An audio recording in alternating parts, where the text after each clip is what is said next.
आपली सह्याद्रीची तारा चक्क पोहून गेलीये चांदोलीचं धरण.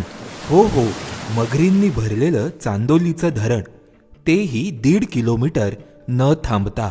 हे करून ताराने महाराष्ट्रातील व्याघ्र संवर्धनामधील एक ऐतिहासिक नोंद केली. झालं असं की 18 डिसेंबर रोजी पहाटे विलग्नवासाच्या पिंजऱ्यातून बाहेर पडल्यानंतर STR-T5 म्हणजेच ताराने सोनारलीचे पठार गाठले. या पठारावरच ती दिवसभर बसून राहिली. त्यानंतर 19 डिसेंबर रोजी ती पठारावरून खाली उतरली आणि चांदोली धरणाच्या बॅकवॉटरच्या दिशेने चालू लागली. बॅकवॉटरच्या भागात पोहोचल्यानंतर दिवसभर त्या ठिकाणी बसून राहिली. यावेळी ती धरणाच्या पलीकडे दिसणारा भाग निरखून पाहत होती. धरणाच्या पलीकडे जमीन असल्याचा अंदाज तिला आला असावा. या काळात VHF मॉनिटरिंग टीम तिच्या मागावर होतीच. सायंकाळी 6 वाजण्याच्या सुमारास ती जागेवरून उठली आणि पाण्याच्या दिशेने चालत गेली.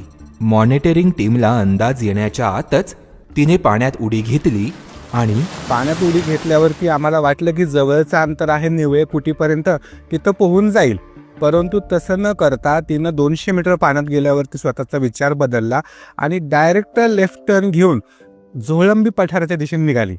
साधारणतः 1.5 किलोमीटर अंतर पाण्यात पोहून, जिथं मगरींचा प्रादुर्भाव आहे अशा ठिकाणी पोहून तारा वाघिणीने दुसऱ्या बाजूला निघाली आणि झोळंबी पठारावरती आता ती वास्तव्याला आहे.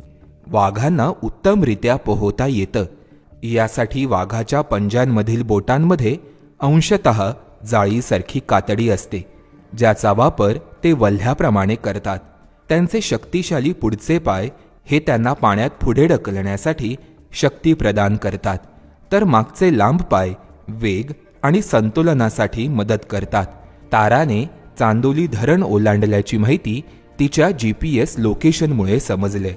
या निमित्ताने रेडिओ कॉलर हे पाण्यातही सुरक्षित राहतं यावरही शिक्कामोर्तब झालंय. आता तारा धरण ओलांडून का गेली याची अनेक कारणं असू शकतात.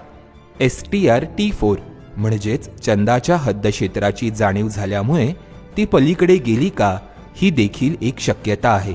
याच ठिकाणी व्याघ्र प्रकल्पाने साधारण 100 चितळ्यांना सोडलंय.